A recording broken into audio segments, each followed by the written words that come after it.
আলাইকুম প্রিয় ভিউয়ার্স, কেমন আছেন? আশা করি আল্লাহর রহমতে ভালো আছেন। তো আজকে আপনাদের সামনে আরও একটি নতুন ভিডিও নিয়ে আমরা উপস্থিত হলাম। তো আজকে ভিডিও টপিকটি হলো একটি 100 বছর পুরনো একটি সেলাই মেশিন নিয়ে। আপনারা হয়তো এখনও পুরনো জিনিস কেউ করে আছে 10 বছর পুরনো, কেউ করে 15 বছর পুরনো, কিন্তু আমরা আপনাদের সামনে এখন একটি 100 বছর পুরনো একটি সেলাই মেশিন নিয়ে উপস্থিত হলাম। তো আমি বর্তমানে আছি মোহাম্মদ আব্দুল জলিল সাহেবের দোকানে। তো এই সেলাই মেশিনটি আব্দুল জলিল সাহেবের দাদার, আমরা যতটুকু শুনেছি। তো চলুন কথা না বাড়ি আমরা আব্দুল জলিল সাহেবের সাথে কথা বলিনি। আসসালামু আলাইকুম, আপনি ভালো আছেন? হ্যাঁ, ভালো আছি। আপনি ভালো আছেন? জি আলহামদুলিল্লাহ ভালো। এই মেশিনটি কি আপনার দাদার? এটা কি সত্যি? হ্যাঁ, আমার সত্যি এটা আমার দাদার হাতে মেশিন। আমার দাদা আমার বাপকে কিনে দিয়েছে, এখন বর্তমানে আমি চালাইতেছি।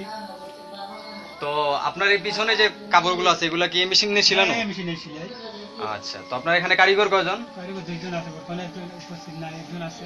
আচ্ছা, তো আমরা কারিগরের কাছে চলে যাই। আসসালামু আলাইকুম ভাই, কেমন আছেন? ওয়ালাইকুম আসসালাম, আলহামদুলিল্লাহ ভালো আছি। ভাই সকালে নাস্তা করছেন? আচ্ছা আচ্ছা, ঠিক আছে। তো আপনি তো এই দোকানে থাকেন, তো এই মেশিনটি কি সত্যি 100 বছর পুরনো?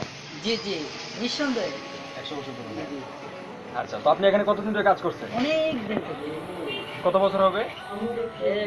মানে এই মেশিনের জন্ম, মানে এই মেশিন এখানে আসার আগ থেকে, এখানে আসার আগ থেকে।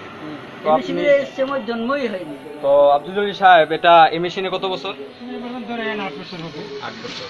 তাহলে আপনি 10 বছর ধরে এখানে আছেন। তো আপনি গ্যারান্টি সহকারে এটা 100 বছর পুরনো?